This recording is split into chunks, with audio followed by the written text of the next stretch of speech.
Quantas assembleias podem existir numa cidade grande? Comentário de Mari Persona.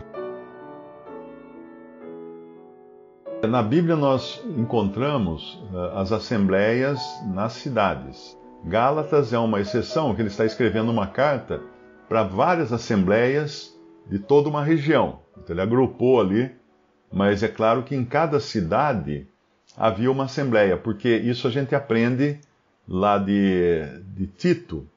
Quando Paulo escreve a Tito, ele fala no capítulo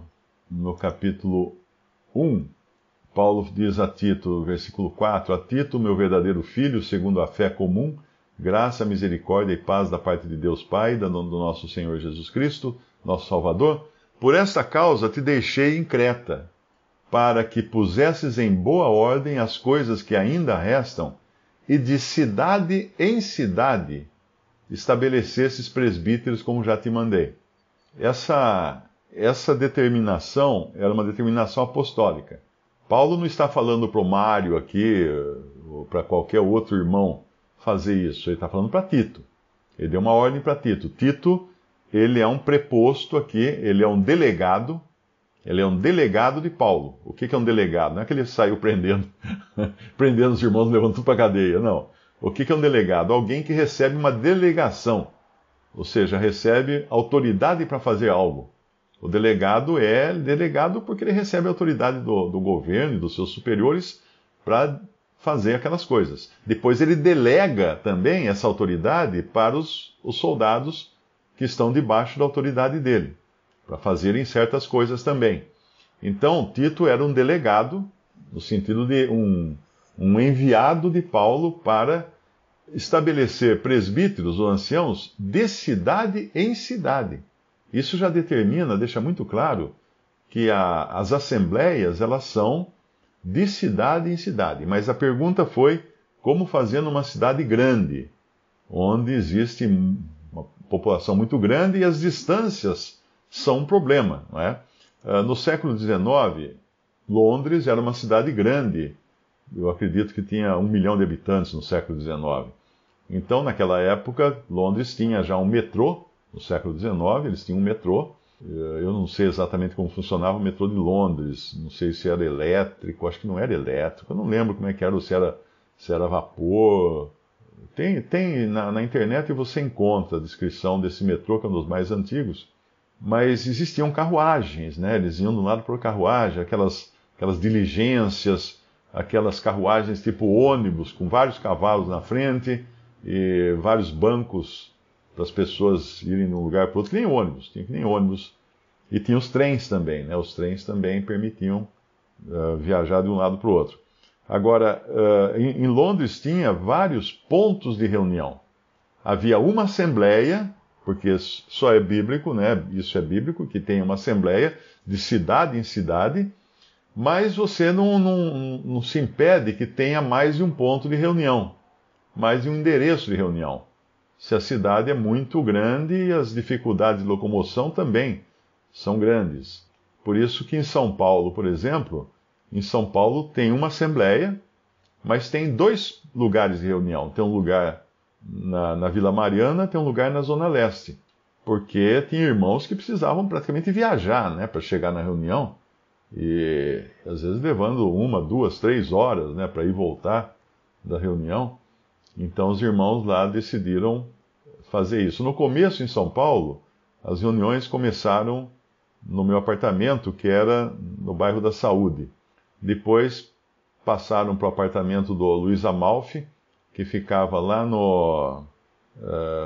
na Zona Sul, perto do complexo do Banco Itaú, Jabaquara, no bairro do Jabaquara. Passaram para o apartamento dele, mas no fim ficou pequeno o apartamento. Aí nós decidimos alugar uma garagem na Praça das Árvores. É um bairro porque fica na linha do metrô.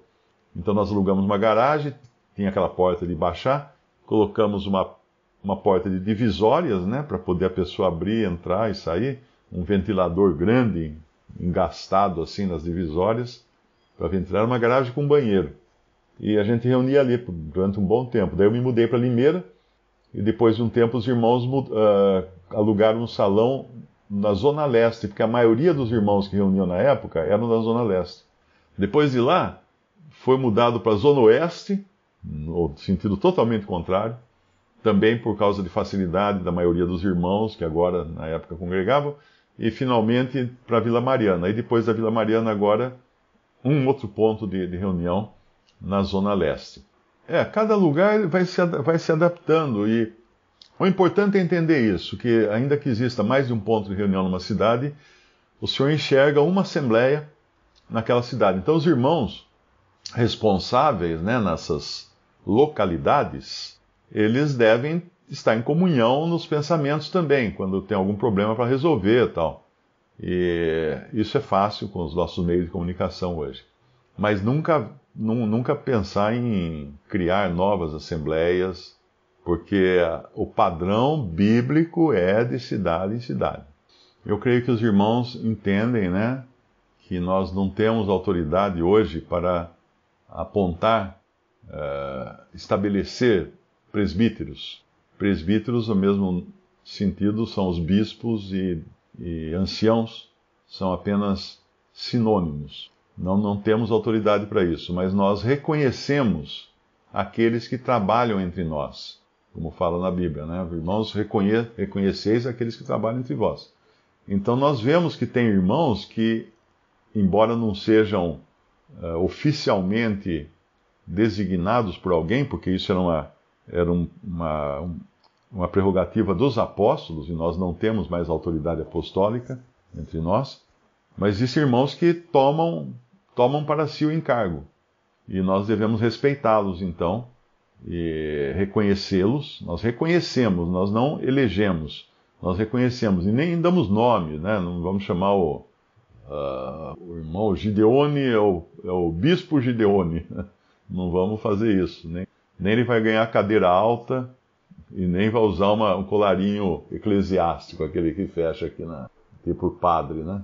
Quando a gente lê a carta de 3 João, onde João não escreve como apóstolo, ele escreve como presbítero, porque ele vai falar de um presbítero ali nessa assembleia. Ele escreve a Gaio, ao amado Gaio, o presbítero ao amado Gaio, ele escreve. Porque ele vai falar de... perdão, eu acho que eu misturei. Não, tá certo, é aqui mesmo que ele fala de Diótrefes, né? Ele vai falar de um presbítero, que é um Diótrefes. Não fala se ele era um presbítero que havia sido eleito por apóstolos, ou se ele simplesmente assumiu essa posição de cuidador da assembleia. Porque o presbítero, ele é um zelador. Como tem num condomínio, tem o zelador, né, que ele cuida de todos os problemas do condomínio. O presbítero não é necessariamente um pregador, ele tem que ter a capacidade de entender a palavra e até de ensinar a palavra. Como fala na outra carta lá, para Timóteo, acho que é. E aqui, quando ele vai falar de Diótrefes, ele vai, no versículo 9, tem escrito à igreja. Provavelmente Diótrefes ficava com as cartas, porque agora ele teve que escrever para Gaio, que era um dos irmãos ali. Diótrefes, que procura ter entre eles o primado, não nos recebe. Então, o que acontece é que quando você quer tomar uma posição de liderança, você tem que excluir os apóstolos. Você tem que se livrar dos apóstolos. Hoje nós vemos isso assim de montão na cristandade, né? Quando os pregadores, os pastores, os clérigos sempre procuram suprimir alguma passagem da doutrina dos apóstolos, ou tudo que Paulo falava, porque eles têm que tirar os apóstolos do campo, né? Expulsar de campo os apóstolos para eles poderem jogar sozinhos. Aí no versículo 10, por isso, se eu for, então João está ameaçando ir. Agora, um apóstolo falar isso, como era João, embora ele escrevesse aqui na qualidade de presbítero, se eu for, trarei à memória as obras que ele faz. Um apóstolo falar isso é sério, é bicho feio, vamos falar assim, né? Porque o apóstolo tinha poder até mesmo de entregar a Satanás um herege, ou alguém que estava em pecado moral. Então, quando ele fala, se eu for, na cabeça de Diótrefes, ele tinha que pensar logo, tomara que não venha, porque eu posso até morrer se ele vier. Não é? Trarei à memória as obras que ele faz, proferindo contra nós palavras maliciosas. Isso aqui também é a fofoca que procura denegrir o outro para poder roubar a sua autoridade. Então, se os apóstolos dizem uma coisa, vamos pegar Paulo, que Paulo é o mais comumente expulso da cristandade, né? Normalmente, Paulo fala algumas coisas lá, por exemplo, da posição da mulher na igreja, aí vem os pastores e que não concordam com a doutrina de Paulo, falam assim, não, é que Paulo ele era um solteirão frustrado. Pronto, fofoca. Já fofocou. Porque para você assumir um lugar, você tem que diminuir os que estão nesse lugar, que estão nessa posição. E os apóstolos estavam na posição mais alta, abaixo de Cristo apenas, no testemunho da igreja. Então você tem que acabar com a reputação deles. Em política tem muito disso, né? Em política, o que fazem? Eles tentam acabar com a reputação do outro candidato, estragar a reputação. Às vezes criam situações para tirar uma foto com o cara conversando com uma prostituta ou com alguém no carro e pronto, aí divulga tudo isso, pronto, acabou com a honra e a dignidade do outro candidato. Porque para você ocupar um lugar e você não tem capacidade para ocupar essa posição, você tem que extrair da posição os que estão lá. Então é isso que Diótrefes está fazendo aqui. Proferindo contra nós palavras maliciosas. E não contente com isso, não recebe os irmãos e impede os que querem recebê-los. Ou seja, ele tem um domínio de tirano. Ele pratica uma tirania dentro da Assembleia. E os lança fora da igreja. Essa aqui é outra coisa também. Lançar fora da igreja é excomungar. E precisa tomar muito cuidado com decisões tomadas na Assembleia, porque às vezes você pode excomungar alguém de quem você não gosta e exercer influência sobre os irmãos para fazer isso. Ou às vezes, como eu vi um caso acontecer, você nem exercer influência, você simplesmente decidir que tal irmão ou tal irmã está fora de comunhão a partir de hoje. Isso aí é um Diótrefes agindo no meio de uma assembleia. Ele domina, ele pede uma cadeira de encosto alto para ele. Ele é o único que tem aquela cadeirona que tem tem umas igrejas por aí que eles põem lá no fundo as cadeiras altas, né? Acho que é para os presbíteros, anciãos, não sei.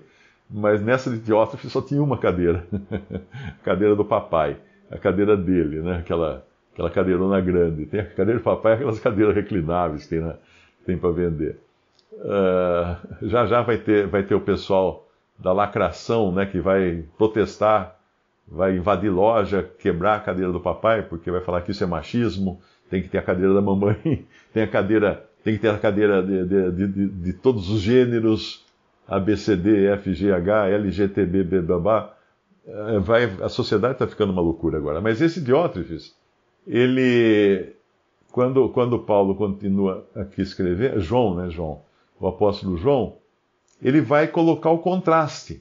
Quando você tem alguma escuridão, você tem um ambiente de muitas trevas, como que você faz para fazer essas trevas se dissiparem? Você lança luz.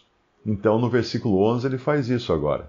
Amado, não sigas o mal, mas o bem. Ele está falando aqui para o amado Gaio. Imagina, o sangue de Diótrefes devia estar fervendo pelo apóstolo chamar Gaio de amado, e ele não, né? Como assim? Ele é amado, eu não sou? O amado aqui sou eu. Amado, não sigas o mal, mas o bem. Quem faz o bem é de Deus, mas quem faz o mal não tem visto a Deus. Olha que pesado isso aqui. Pesado isso aqui. Ele jogou isso aqui, é uma avalanche em cima de Diótrefes. Ele está falando, cara, você não conhece a Deus. Essa maneira de agir sua é de uma pessoa que não conhece a Deus. E ele vai falar no versículo 12, todos dão testemunho de Demétrio. Até a mesma verdade dá testemunho de Demétrio. Olha que coisa linda. Quem era Demétrio? Devia ser mais outro nessa assembleia. Ele não apenas dava testemunho da verdade, o Demétrio, mas a verdade dava testemunho dele. Isso é muito interessante. Ele não era uma referência, né, vamos chamar assim, né? Mas a verdade era a referência. A verdade da qual ele dava testemunho e a verdade que testemunhava dele era a referência. E é assim que nós fazemos. Nós colocamos quem trabalha com química, sabe que existe aquelas atividades que você analisa um líquido lá por contraste, né?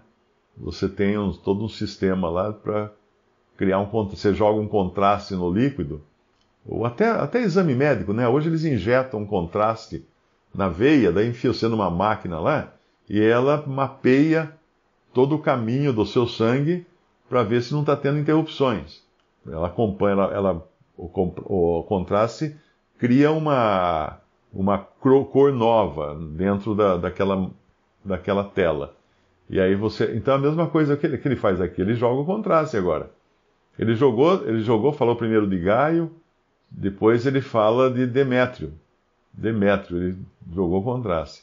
E tinha muito que escrever no versículo 13, mas não quero escrever-te com tinta e pena. Espero, porém, ver-te brevemente, falaremos de face a face. Agora, veja que interessante, né?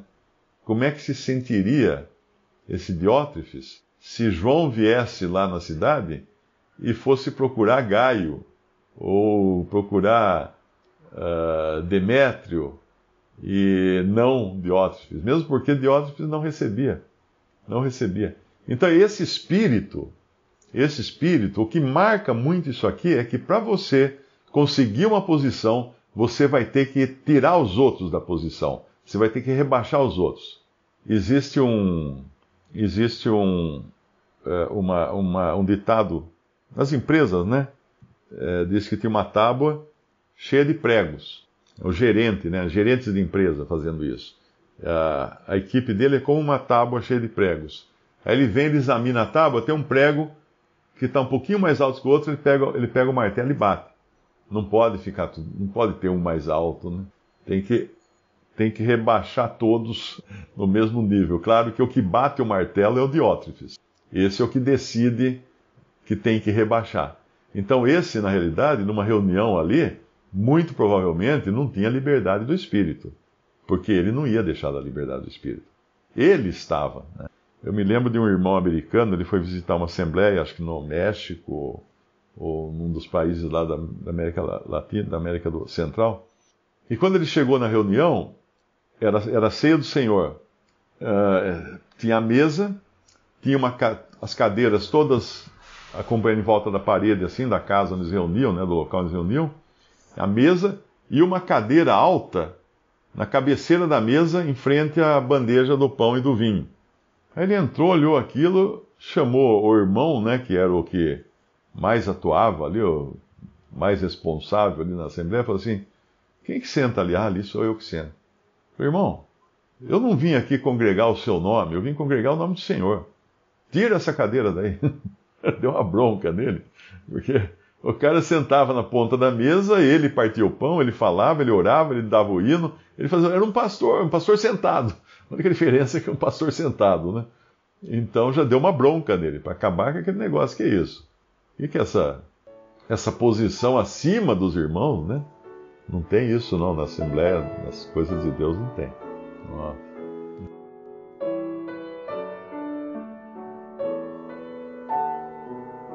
Visite Respondi.com.br. Visite também 3minutos.net.